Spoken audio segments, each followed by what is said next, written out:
Welcome to Life on Bourbon, the podcast. I'm Armando Leduc, creator of the sitcom Life on Bourbon. Every week, we'll pull back the curtain on the show, filmmaking craft, Bourbon Street mythology, character arcs, and real stories that inspired our wildest scenes. We'll talk lenses and line reads, budgets and bar fights, with cast, crew, and a few French Quarter legends. If you love creativity, story structure, and a little NOLA chaos, you're in the right bar. Grab a seat, let's roll. Welcome back, guys, to another episode of Life on Bourbon podcast, not to be confused with the Life on Bourbon episodes and the show that we're creating. But I wanted to create this show around some of the stories of Life on Bourbon. And Craig here is no stranger to the Life on Bourbon story because he was involved in the first iteration of this project. He was there when we shot 10 days of the show and ended up not getting to see any of it because it was knocked over, which I tell the story often. It was such a transformative, one of those turning point, fork in the road moments for me, because you pour yourself into this project for months and months and months. You shoot, you got all of this footage. Mm-hmm. Everybody's like following you, and then all of a sudden there's nothing to show for it, right? And you're like, all right, what is this life, right? What am I going to do?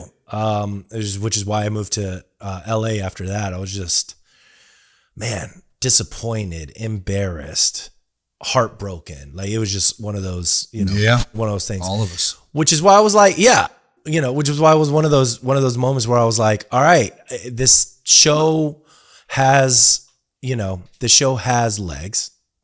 Let's not give up on it, right? Mm-hmm. And see if we can bring it back. But tell me your experience, like if you can bring yourself back into that mindset of like when you first started, and then like that whole scenario. Like, what was your perspective on that whole time? Well, first of all, I was just happy to be with so many talented people.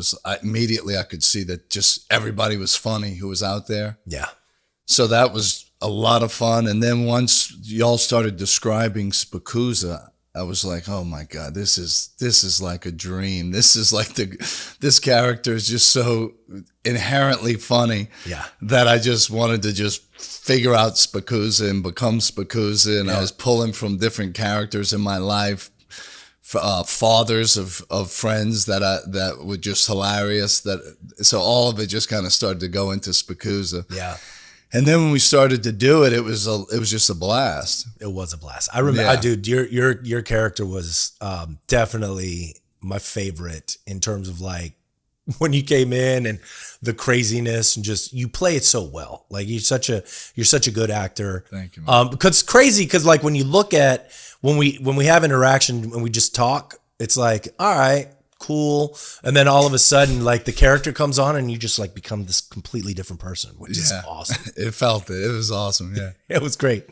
So you're from New Orleans? Yes, I grew up in Metairie. Born and raised in Metairie. Yeah. And you're a personal injury attorney? Personal injury attorney, offices in Gretna. But I started working for my father. He's a personal injury attorney too. My brother is a personal injury attorney too. I don't know if I knew that. Yeah, he's 5 years older, but we have separate offices now. He's in Mid-City right by Jesuit, and I'm in Gretna. You got to keep it that way? Yeah, well, that's the way my father did it. He was starting to retire, and he thought that we wouldn't get along. So he divided. He had two physical offices, and he just split them. Well, that's good. Yeah. Do you guys get along? We do. Oh. So I don't know. He was going through a divorce at the time. It was probably that too, He was probably like, okay, let's see. This could affect everybody, so let's try to separate things. So from a New Orleans person's perspective, what do people get? What does Hollywood get right about New Orleans, and what does it get wrong about New Orleans? I think they get an aspect of New Orleans. They tend to get like the laissez-faire, let things happen, have a good time, because that is part of our culture. Mm-hmm. But they don't realize that there's a whole nother aspect of it too, that I think historically the partying was kind of cyclical. You know what I mean? People do have a normal life. They have Mardi Gras, but then there was Lent, and then there's a little bit slowing down and speeding up, and different seasons have more parties. It seems like they just kind of like focus only on that aspect of it, the wildness of it. Yeah. But it's there. It seems like more and more it exists all year long. But it's crazy, right? Yeah. From like, man, I feel like once the football season kicks off, yeah. everything doesn't stop until like May or June. Yes. Right? I mean, it just, exactly. Because you're just like saints and festivals and Christmas, Thanksgiving, Christmas, Mardi Gras, like festivals, parades, like, and it's just like boom, boom, boom, boom, boom. Yeah. Only extreme heat slows things down. Yes. That's the only thing that seems to just wear people out. No doubt. So I'll ask you, because I'm a transplant. I've been here, 20 years now, 21 years. When you saw this project, right? I know you haven't seen the new iteration yet, but the first one we did, how did that feel in terms of like, yes, did this feel like a story told by people that lived here? Yeah. Because the Bourbon Street is the exception to the rule. Bourbon Street is that 24-hour, 365 days a year type of party. So yeah, I mean, it is. Yeah. So what's the wildest thing you've ever seen on Bourbon? The wildest thing.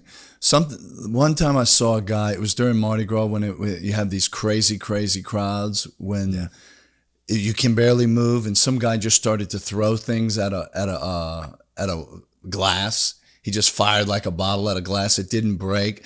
But then I saw one of these police on the horse just start to spin right in the middle of the crowd with all these people. And it just dispersed everything, and everybody took it. The guy ran off, so they didn't catch the dude. But I was like, okay. I was impressed. That's pretty wild. Yeah. I love how on Mardi Gras they come down with the horses and move everybody out of the way. That's a really fun moment. But I've seen a lot of wild on Bourbon Street. I mean, just I mean, there was one time some guy asked me a question, punched me in the jaw. He was about 5'2". And he just asked me a question, hit me in the face, and I looked at the guy, and it really didn't hurt much. And there was a police officer right at the corner. I was like, if you want, we're gonna go. You want to go down the street? We're gonna walk down the street. And we're gonna fight, but I'm not gonna fight you here. And then his friend just kind of like laughed that it didn't affect me that much. And then just kind of walked him out of there. I was like, geez. So yeah. Yes. That was pretty intense. I remember I poked this dude in the eye on accident because I'm looking up trying to catch beads. I poked this dude in the eye and I was like, oh, my bad. And he was like, you going to buy me a drink now? And I was like, all right. But I kept like looking for beads. I said, now. And I was like, all right, it's going down. Yeah. And then like, there was a whole bachelor party that like, then they surrounded us, me and my friend. And then my friend just left. And I was like, great. Good times, man. Luckily, some bouncers outside, I think we were outside of a Bourbon Street Blues Company at the time. And they saw what was happening. Like, hey, get this shit away. And I was like, oh, good. So I was about to get my ass whipped. Yeah. I was about to get jumped. It was not going to be good. Have you ever had a "this could only happen in New Orleans" moment? I'm sure a lot of them. Yeah, definitely. I remember there was one time I was about probably 18 years old, and there was this. She was probably like 40 years old. A woman about 40. It was two women, and scantily clad. I mean, everything's hanging out, huge boobs. And I start to talk to her a little bit, and then before you know it, they pull me into a strip club. Me and a friend. They go into the bathroom. She comes out and she makes out with me, and my mouth got numb. And I had no concept of what's going on. And then the guy with him's like, you got to get out of here. He goes, I'm just going to tell you, you have no idea what you're into, kid. Get the hell out of here. And he just kind of sent me out. Wow. So I was like, yeah. After the fact, I realized they went in a line and did cocaine. And Right. Yeah. So you're not supposed to be here. Yeah. That's wild. What's the funniest thing you've witnessed at around 2 a.m.? Funniest thing? I mean, I don't know. There's been a lot of loaded people. Just seeing scattered drunks doing different things, and in particular, nothing's coming at my mind. But yeah, if you think of one, let me know. Right. Have you ever met someone on Bourbon who completely changed your life? No, but we ended up getting a good case one time. One time we were just like day drinking, and a friend of mine started flirting with someone on a bike. And it turned out that she almost 1 year from this date, she was burned in her apartment, and we ended up signing a case. And this was we ended up getting good money for her. Oh, wow. We had to file suit the next day, and at that time it was perfect because I wasn't working with my father. We had a big fight, and I left. So me and my friend were just kind of like picking up a few cases and doing some different things. Nice. So that gave me about another year to figure things out before I returned and realized I wasn't making enough money on my own. Yeah. That's awesome. What's a moment when everything went completely off the rails for you? There was one time, it was during law school. I was with my friend Ryan. We were just about to graduate, and we had the great idea of going to Cafe Du Monde to study.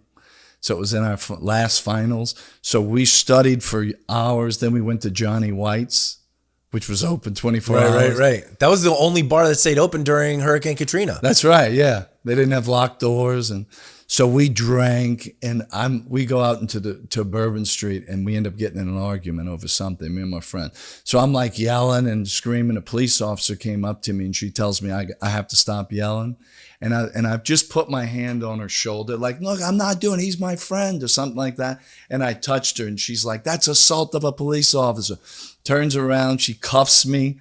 I'm trying to explain to her that I have a law school exam the next day, and I'm just trying to graduate. Man. She let us go. But she did let you go? Oh, man. That's assault, brother. Oh, man. Why do people stay in New Orleans even though it's hard? I think it's the vibe, the way of life, the kind of connecting, the way people feel connected. There is something to it where you just feel kind of united in it, even if it's in the negative stuff. People feel united in the complaints, united in the potholes, united in the frustration with government, the crime, whatever. It's just something that kind of bonds you, like you're constantly trauma bonding. Yeah, trauma bonding. Yeah. And fun, and it's a lot of fun too. It's like 100%. It's nice to be a part of the party, Yeah, I think you nailed it, right? It's just like, it's one of those things that in other cities they don't have as much dysfunction, but the dysfunction is kind of what is the differentiator, right? It is because you have this sort of relaxed atmosphere that allows for more life to happen, right? Yes. Like we have problems down here, right? Obviously, but I think also people know how to live life down here, yes. And in other cities, I travel a lot these days, and I'm not seeing that. I'm seeing a lot of people it's very cookie cutter, everybody sort of doing the same thing, trying to figure things out, not necessarily leaving the house, right. Social media is sort of affecting everybody. But down here, it's just like, yeah, we're going to get together and we're going to have a crawfish boil. We're going to get together and we're going to go to a parade. We're going to get together and do this. We're going to get together and go watch a Saints game, Definitely. Yeah. So I really like that about here. Me too. What does Bourbon Street teach you about people? It teaches you that when people get loaded, they can do some wild stuff. Yeah. That it's almost like there's a part of everybody that just wants to get nuts, and then when they finally get to a space that allows them to do it, they tend to just express it. Yeah, in group. Yeah, always from Wisconsin and the Midwest. It's like, y'all are out of control. Are y'all from the Midwest? Like usually it is. Yes, exactly. Michigan. Like, yeah, I can tell. Yeah. What's the biggest lesson this city has taught you? Biggest lesson.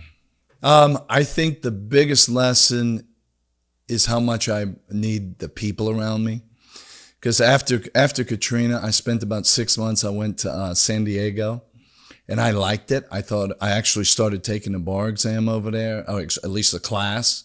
And then I started meeting some different people, and everything around it was better in many ways. You have the beach, you have like great Mexican food. It's just laid back. The weather is perfect, but the relationships weren't the same. Yeah.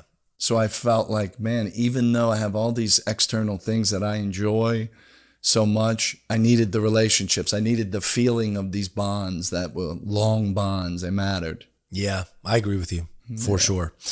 Rapid fire questions for you. Favorite bar on Bourbon? Absinthe, Old Absinthe. Yeah, I like that bar.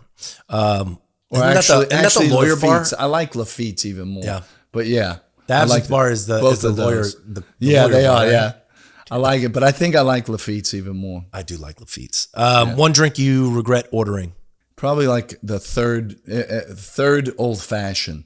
Whenever it's the third old fashioned, it's like, okay, now I'm just making trouble. Yeah. This is when I'm going to start tipping over into that aspect of Craig that I don't want out. Yeah, that's is a Mr. Hyde. Yeah. Best late night food spot? Vous Carré Pizza. I do like Vous Carré Pizza. I like that. Yes. A song that instantly feels like New Orleans. The second line. Ba-da-ba, Oh, yeah. Bump, bump, bump. One word to describe Bourbon Street. Nuts. Sunrise or last call? Sunrise. Bourbon Street or Frenchman Street? Frenchman. Craziest job you've ever had out there? Did you work in the quarter? I never did work in a quarter. Yeah. I don't think, And then who's someone in I've sang in a quarter. Yeah. Oh, that's right. Aren't you doing a show? Well, we're gonna do a show. A friend of mine, Frank Von Hoven, he's we a long time ago we brought Frank into the Touchables when I did it with Jeff Ramirez. Mm-hmm. But Frank has been trying to put together another show, like a Rat Pack show, the Sazeracs, and he's actually getting something booked in August at Rivertown, the small theater. Really? He's working on that right cool. now, so it looks like it's going to happen. Very cool. So now I'm going to start working on the that. Sazeracs. Yeah. I'll come to it. Cool. Who's someone in the city everyone should know? Armando Leduc. This man. I appreciate that. Yes. Thank you. Mr. New Orleans. Mr. New Orleans. It feels like that for sure. Yes. Well, Craig, man, I appreciate you being here. Appreciate you, man. And looking forward to doing some more projects with you too. and rehashing and bringing back Officer Spacuzza and a good. It. Oh, it's gonna be great. I love it. I love it. I can't wait. Yeah, it's gonna be fun. Thank you guys so much for watching Life on Bourbon podcast. Keep watching, keep listening, subscribe. Let us know if you want to be on the show, if you've worked on bourbon, if you've worked in the French Quarter. Would love to hear your stories. So let us know, and we'll see y'all next time. Thanks for hanging out at Life on Bourbon, the podcast. If you dug this, follow, subscribe, drop a rating and review, and share it with a friend who always orders the old-fashioned. Want your question on the show or a topic you want to unpack? Filmmaking, character backstory, or quarter lore? Let us know. Link in the show notes. Until next time, tip your bartender, protect your lenses, and keep the story rolling.